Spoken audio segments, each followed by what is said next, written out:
नमस्कार। यह वर्ष प्रसिद्ध उपन्यासकार फणीश्वरनाथ रेणु की जन्मशती का वर्ष है। हिंदी साहित्य समाज इसे अपने अपने तरीके से मना रहा है। यूनिवर्सिटी थिएटर भी कथा छवि के रूप में यह उत्सव मना रहा है।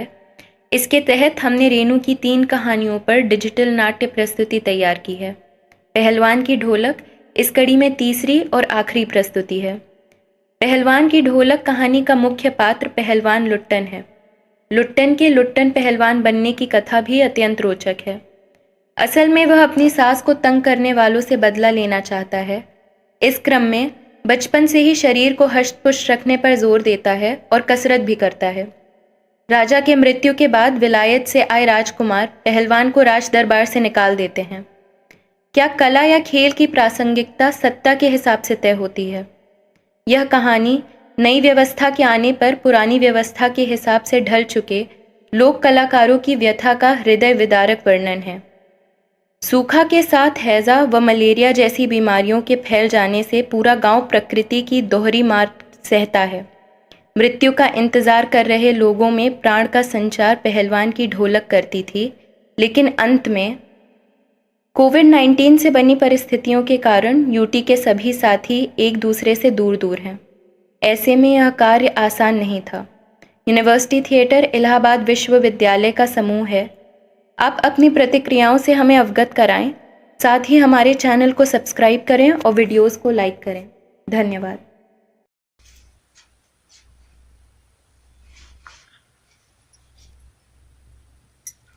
चोला माटी के है राम, एकर का भरोसा चोला माटी के है रे। चोला माटी के हो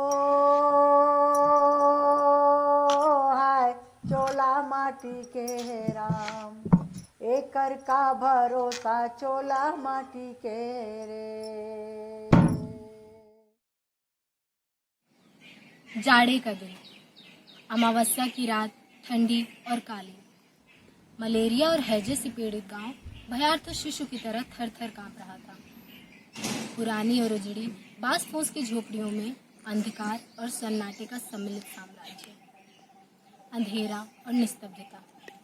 अंधेरी रात चुपचाप आंसू बहा रही थी। निस्तब्धता अपनी करुण सिसकियों और आहों को बलपूर्वक अपने हृदय में ही दबाने की चेष्टा कर रही थी। आकाश में तारे चमक रहे थे। पृथ्वी पर कहीं प्रकाश का नाम नहीं। आसमान से टूटकर यदि कोई भावुक तारा पृथ्वी पर जाना भी चाहता तो उसकी ज्योति और शक्ति रास्ते में ही शेष हो जाती थी।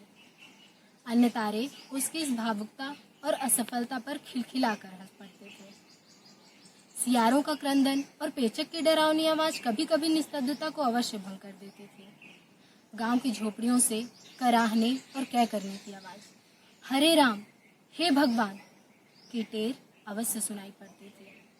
बच्चे भी कभी कभी अपनी निर्बल कंठों से माँ माँ पुकार कर रो पड़ते थे, पर इससे रात्रि की निस्तब्धता में विशेष बाधा नहीं पड़ती थी। कुत्तों में परिस्थिति को ताड़ने की एक विशेष बुद्धि होती है। वे दिन भर राख के घूरों पर गठरी की तरह सिकुड़कर मन मार कर पड़े रहते थे। संध्या या गंभीर रात्रि को सब मिलकर रोते। रात्रि अपनी भीषणताओं के साथ चलती रहती और उसकी सारी भीषणता को ताल ठोक कर ललकारती रहते थे सिर्फ पहलवान की ढोलक। संध्या से प्रातःकाल एक ही गति से बजती रहती, चढ़ा गिरधा, चढ़ा गिरधा, यानी आजा भिड़ जा, आजा भिड़ जा। बीच बीच में चटाकी चढ़ा, यानी उठाकर पटक दो, उठाकर पटक दो। यही आवाज मृत गांव में संजीवनी शक्ति भरती रहती थी। लुट्टन सिंह पहलवान, यूं तो वह कहा करता था, लुट्टन सिंह पहलवान को होल इंडिया के लोग जानते हैं, लेकिन उसके होल इंडिया की सीमा शायद एक जिले के सीमा के बराबर ही है। जिले भर के लोग उसके नाम से परिचित अवश्य थे। लुट्टन के माता पिता उसे 9 वर्ष की उम्र में ही अनाथ बनाकर चल बसे। सौभाग्यवश शादी हो गई थी, वरना वो भी अपने माता पिता का ही अनुसरण करते। बूढ़ी विधवा सास ने किसी तरह पाल पोस कर उसे बड़ा किया। बचपन में लुट्टन गाय चराता, दूध पीता और जम के कसरत करता था। गांव के लोग उसकी सास को तरह तरह की तकलीफें दिया करते थे। कसरत करने की धुन उस पे इन्हीं लोगों से बदला लेने के लिए सवार हुई। नियमित कसरत का अंजाम यह हुआ कि किशोरावस्था तक पहुंचते पहुंचते उसकी बाहें और सीना सुडौल और मांसल बन गए। जवानी में कदम रखते रखते वो गांव का सबसे अच्छा पहलवान माना जाने लगा। लोग उससे डरने लगे और वो भी पहलवानों की भांति अपने दोनों हाथों को 45 डिग्री की दूरी पर फैलाकर चलने लगा। एक बार लुट्टन श्यामनगर के मेले में दंगल देखने गया। पहलवानों की दांव पेच और कुश्ती देखकर उससे रहा नहीं गया। ढोल की आवाज और जवानी की जोश में उसने बिना कुछ सोचे समझे शेर के बच्चे को चुनौती दे दी। शेर के बच्चे का असल नाम चांद सिंह था। वो पंजाब से अपने उस्ताद पहलवान बादल सिंह के साथ पहली बार श्यामनगर के मेले में आया था। सुंदर, जवान, अंग प्रत्यंग से जैसे सुंदरता टपकती थी। मात्र 3 दिन में ही उसने अपनी उम्र के सभी पंजाबी और पठानी पहलवान पट्ठों को पछाड़कर शेर के पट्टे का टाइटल प्राप्त कर लिया था। देसी नौजवान पहलवान तो उससे लड़ने की कल्पना मात्र से भी घबराते थे। वो भी अपने टाइटल को साबित करने के लिए मैदान के बीच में शेरों की तरह दहाड़ा करता था। श्यामनगर के शिकार और दंगल प्रिय राजा साहब उसे अपने दरबार में रखने की सोच ही रहे थे कि इतने में लुट्टन ने उसे चुनौती दे दी। सम्मान प्राप्त चांद सिंह पहले तो किंचित उसकी स्पर्धा पर मुस्कुराया, लेकिन फिर अचानक बाज की भांति उसके ऊपर झपट पड़ा। शांत दर्शकों की भीड़ में खलबली मच गई। अरे मरा मरा, गया गया। पर वाह बहादुर, लुट्टन बड़ी चालाकी से चांद सिंह के वार से बच निकला और खड़ा होकर पैतरे दिखाने लगा। राजा साहब ने तब तक कुश्ती वहीं रुकवा दी और लुट्टन को अपने पास बुलाकर समझाने लगे। अंत में उसकी हिम्मत और साहस को शाबाशी देते हुए 10 रुपए का नोट देते हुए उससे कहा, जाओ मेला देख के घर जाओ। नहीं सरकार, लड़ेंगे, हुक्म हो सरकार। मैनेजर साहब और सिपाहियों ने भी उसे समझाया। देह में गोश्त नहीं, चला है शेर के बच्चे से लड़ने। सरकार इतना समझा रहे हैं, समझ नहीं आ रहा। दुहाई सरकार, पत्थर पर माथा पीट कर मर जाऊंगा, मिले हुक्म। भीड़ अधीर हो रही थी। बाजे बंद हो चुके थे। पंजाबी पहलवानों की जमात लुट्टन पर गालियों की बौछार किए जा रही थी। दर्शकों की दीर्घ में से कुछ लोग खड़े होकर लुट्टन के पक्ष में बोल देते थे, उसे लड़ने दिया जाए। अकेला चांद सिंह ही खड़ा व्यर्थ मुस्कुराने की चेष्टा कर रहा था। पहली पकड़ में ही उसे अपने प्रतिद्वंदी की शक्ति का अंदाजा लग गया था। अंत में राजा साहब ने भी विवश होकर लुट्टन को लड़ने की अनुमति दे ही दी। बाजे बजने लगे। दर्शकों में उत्तेजना की लहर दौड़ गई। कोलाहल बढ़ गया। दुकानदार अपनी दुकानें बंद कर करके मैदान की तरफ दौड़े।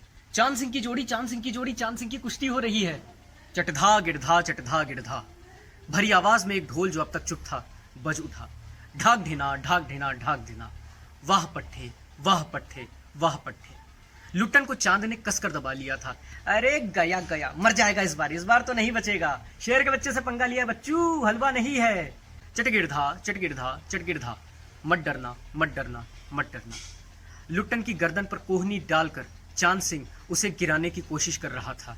वहीं दफना दे रे बहादुर, वहीं दफना दे। बादल सिंह अपने शिष्य को लगातार उत्साहित कर रहा था। लुट्टन की छाती बाहर निकल रही थी, उसकी आंखें फटी जा रही थी। राजमत, जनमत सब कुछ चांद सिंह के पक्ष में था। सभी उसे शाबाशी दे रहे थे। लुट्टन के पक्ष में सिर्फ और सिर्फ ढोल की आवाज थी, जिसकी ताल पर वो अपने दांव पैतरे आजमाए जा रहा था। अचानक उसे ढोल की एक पतली सी आवाज सुनाई पड़ी। धाक धिना, तिरकट तिना, धाक धिना, तिरकट तिना। लुट्टन को स्पष्ट सुनाई पड़ा कि ढोल उससे कह रहा था, दांव काटो, बाहर हो जाओ, दांव काटो, बाहर हो जाओ। लोगों के आश्चर्य की सीमा नहीं थी। लुट्टन चालाकी से दांव काटकर बाहर निकला और चांद सिंह को गले से उसने पकड़ लिया। अरे वाह बहादुर, वाह रे मिट्टी के शेर। तभी तो जनमत बदल रहा था। चटाक चढ़ा, चटाक चढ़ा। उठा पटक दे, उठा पटक दे। लुट्टन ने चालाकी से दांव और जोर लगाकर चांद सिंह को जमीन पे दे मारा। धिक धिना, धिक धिना, धिक धिना। चित करो, चित करो, चित करो। लुट्टन ने अंतिम बार जोर लगाया और चांद सिंह को चारों खाने चित कर दिया। जनता स्तब्ध रह गई। उन्हें समझ में नहीं आया किसकी जयध्वनि की जाए। फलस्वरूप किसी ने दुर्गा माता की, किसी ने महावीर जी की, कुछ लोगों ने तो राजा श्यामचंद की जयध्वनि की। अंत में सम्मिलित जयध्वनि के साथ संपूर्ण आकाश गूंज उठा। विजयी लुट्टन कूदता फांदता, ताल ठोकता सबसे पहले बाजे वालों की तरफ गया और उसने श्रद्धा पूर्वक ढोलों को प्रणाम किया। इसके बाद उसने राजा साहब की तरफ दौड़ के उन्हें अपनी गोद में उठा लिया। बेचारे राजा साहब के कीमती कपड़े मिट्टी में मिल गए। मैनेजर साहब ने आपत्ति भी जताई, अरे अरे दूर हटो, लेकिन तब तक राजा साहब भी उसे अपने गले से लगाकर गदगद होकर कह रहे थे, जीते रहो बहादुर, तुमने आज मिट्टी की लाज रख ली। पंजाबी पहलवानों की जमात चांद सिंह के आंसू पोंछ रही थी। लुट्टन को राजा साहब ने पुरस्कृत ही नहीं किया, बल्कि अपने दरबार में रख लिया। अब वो राज पहलवान हो चुका था और राजा साहब उसे लुट्टन सिंह कहकर पुकारने लगे थे। राजपुरोहितों ने मुंह भी बिचकाया। हुजूर, जाति का दुस्साद सिंह।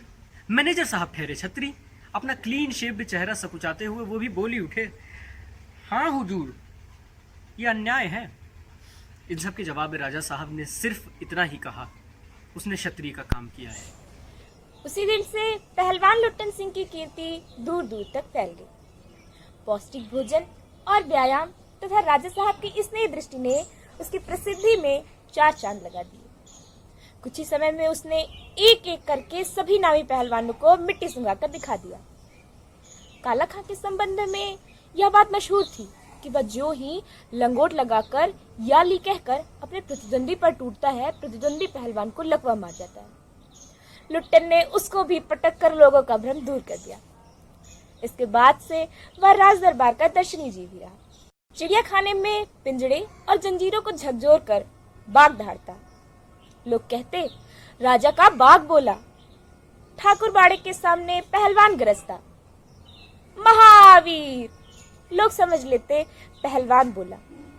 मेलों में वह घुटने तक लंबा चोंगा पहने अस्त व्यस्त पगड़ी बांधकर मतवाले हाथी की तरह झूमता चलता। दुकानदारों को चुहल करने की सोचती। हलवाई अपनी दुकान पर बुलाता, पहलवान काका, ताजा रसगुल्ला बना है, जरा नाश्ता कर लो। पहलवान बच्चों की सी स्वाभाविक हंसी हंसकर कहता, तनी मनी काहे, ले आओ 1.5 सेर। और बैठ जाता। 2 सेर रसगुल्ले उदरस्त करके मुंह में 8-10 पान की गिलोरियां ठूस ठुड्डी को पान के रस से लाल करते हुए वह अपनी चाल में मेले में घूमता। मेले से दरबार लौटने के समय उसका अजीब हुलिया रहता। आंखों पर रंगीन अबरक का चश्मा, हाथ में खिलौने को नचाता, मुंह से पीतल की सीटी बजाता हंसता हुआ वापस आता। बल और शरीर की वृद्धि के साथ बुद्धि का परिमाण घटकर बच्चों की बुद्धि के बराबर ही रह गया था उसमें। दंगल में ढोल की आवाज सुनते ही वह अपने भारी भरकम शरीर का प्रदर्शन करना शुरू कर देता था। उसकी जोड़ी तो मिलती ही नहीं थी। यदि कोई उससे लड़ना भी चाहता तो राजा साहब लुट्टन को आज्ञा ही नहीं देते। इसलिए निराश होकर लंगोट लगाकर देह में मिट्टी मल उछालकर अपने को सांड या भैंसा साबित करता रहता था। राजा साहब देख देख कर मुस्कुराते रहते। यूं ही 15 वर्ष बीत गए। पहलवान अजय रहा। दंगल में वह अपने दोनों पुत्रों को लेकर उतरता था। दोनों लड़के पिता की तरह ही गठीले और तगड़े थे।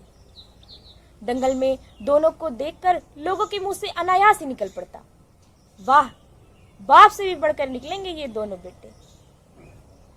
पहलवान की सास तो पहले ही मर चुकी थी। पहलवान की स्त्री भी 2 पहलवानों को पैदा करके स्वर्ग से धार गई थी। दोनों लड़के राज दरबार के भावी पहलवान घोषित हो चुके थे, अतः दोनों का भरण पोषण राज दरबार से ही हो रहा था। प्रतिदिन प्रातः काल पहलवान स्वयं ढोलक बजा बजा कर दोनों से कसरत करवाता और दोपहर में लेटे लेटे सांसारिक ज्ञान की भी शिक्षा देता। समझे, ढोल की आवाज पर ही पूरा ध्यान रखना। हमार गुरु कोनो पहलवान बहलवान नहीं, यही ढोल है। ढोल की आवाज के प्रताप से ही हम पहलवान हुआ। इसीलिए दंगल में जाके सबसे पहले ढोलों को प्रणाम करना सीखना, समझे। ऐसी बहुत सी बातें वह कहा करता था। फिर मालिक को कैसे खुश रखा जाता है, कब कैसा व्यवहार करना चाहिए आदि की शिक्षा वह नित्य दिया करता था। किंतु उसकी शिक्षा दीक्षा सब किए कराए पर एक दिन पानी फिर गया। वृद्ध राजा स्वर्ग से धार गए। राजकुमार ने विलायत से आते ही राज्य कार्य अपने हाथ में ले लिया। राजा साहब के समय जो शिथिलता आ गई थी, राजकुमार के आते ही दूर हो गई। बहुत से परिवर्तन हुए। उन्हीं परिवर्तनों की चपेटाघात में पड़ा पहलवान भी। दंगल का स्थान घोड़ी की रेस ने लिया। पहलवान तथा दोनों भावी पहलवानों का दैनिक भोजन में सुनते ही राजकुमार ने कहा टेरिबल, नए मैनेजर ने कहा हॉरिबल। पहलवान को साफ जवाब मिल गया, राज दरबार में उसकी कोई आवश्यकता नहीं। उसको गिड़गिड़ाने का भी मौका नहीं दिया गया। उसी दिन वह ढोलक कंधे से लटकाकर अपने दोनों पुत्रों के साथ अपने गांव लौट आया और वहीं रहने लगा। गांव के एक छोर पर गांव वालों ने एक झोपड़ी बांध दी। वहीं रहकर वह गांव के नौजवानों और चरवाहों को कुश्ती सिखाने लगा। गांव के किसान और खेतीहर मजदूर के बच्चे भला क्या खाकर कुश्ती सीखते। धीरे धीरे पहलवान का स्कूल खाली पड़ने लगा। अंत में अपने दोनों पुत्रों को ही वह ढोलक बजा बजा कर लड़ाता रहा, सिखाता रहा। दोनों लड़के दिन भर मजदूरी करके जो कुछ भी लाते उसी में गुजर होती रही। अकस्मात गांव पर वज्रपात हुआ। पहले अनावृष्टि, फिर अन्न की कमी, तब मलेरिया और हैजे ने मिलकर गांव को भूनना शुरू कर दिया। गांव प्रायः सूना हो चला था। घर के घर खाली पड़ गए थे। रोज 2-3 लाशें उठने लगी। दिन में तो कलरव, हाहाकार तथा हृदय विदारक रुदन के बावजूद भी लोगों के चेहरे पर कुछ प्रभा दृष्टिगोचर होती थी। शायद सूर्य के प्रकाश में। सूर्योदय होते ही लोग कांखते कूखते कराहते अपने अपने घरों से बाहर निकलकर अपने पड़ोसियों और आत्मियों को ढांढस देते थे। अरे क्या करोगी, रोकर तो नहीं, जो गया सो गया, वो तुम्हारा नहीं था। अब जो है उसको तो देखो। भैया, घर में मुर्दा रख के कब तक रोगे?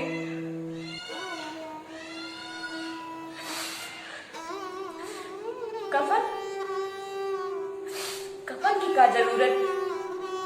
जाओ दे आओ नदी में। किंतु सूर्यास्त होते ही जब लोग अपने अपने घरों में घुस जाते तो चूं भी नहीं करते। उनकी बोलने की शक्ति भी जाती रहती थी।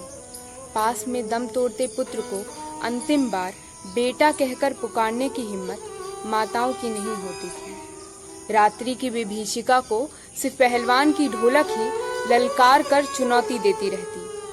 पहलवान संध्या से सुबह तक चाहे जिस ख्याल से ढोलक बजाता हो, किंतु गांव के अर्धमृत औषधि उपचार पथ विहीन प्राणियों के मन में वह संजीवनी शक्ति ही भरती थी। बूढ़े बच्चे जवानों की शक्तिहीन आंखों के आगे दंगल का दृश्य नाचने लगता था।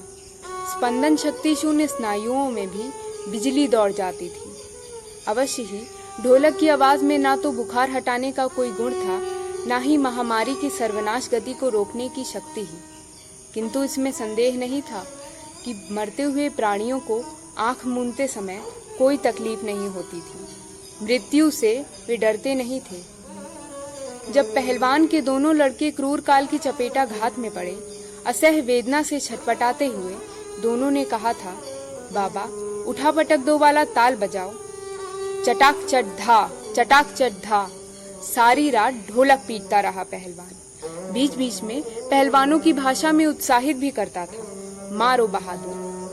प्रातः काल उसने देखा, उसके दोनों लड़के जमीन पर निस्पंद पड़े हैं। दोनों पेट के बल पड़े हुए थे। एक ने दांत से थोड़ी मिट्टी खोद ली थी। एक लंबी सांस लेकर पहलवान ने मुस्कुराने की चेष्टा की थी। दोनों बहादुर गिर पड़े। उस दिन पहलवान ने राजा श्यामनंद की दी हुई रेशमी जांघिया पहन ली। सारे शरीर में मिट्टी मलकर थोड़ी कसरत की, फिर दोनों पुत्रों को कंधों पे लाद कर नदी में बहा आया।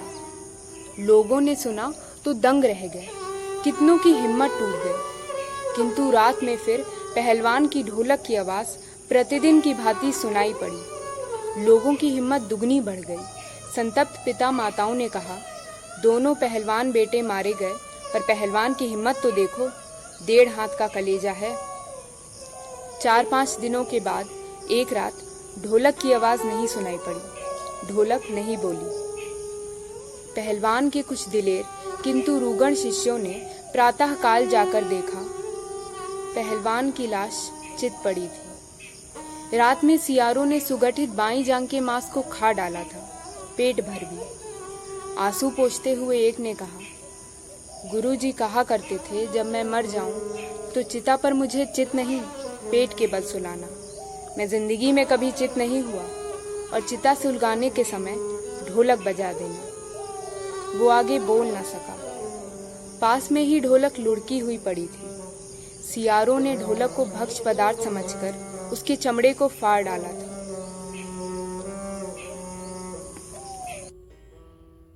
द्रोण जैसे गुरु चले गए, कारण जैसे दानी, संगी कारण जैसे दानी।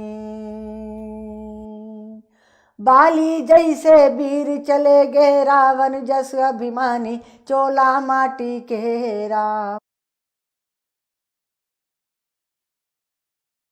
चोला माटी के हो हाय, चोला माटी के राम।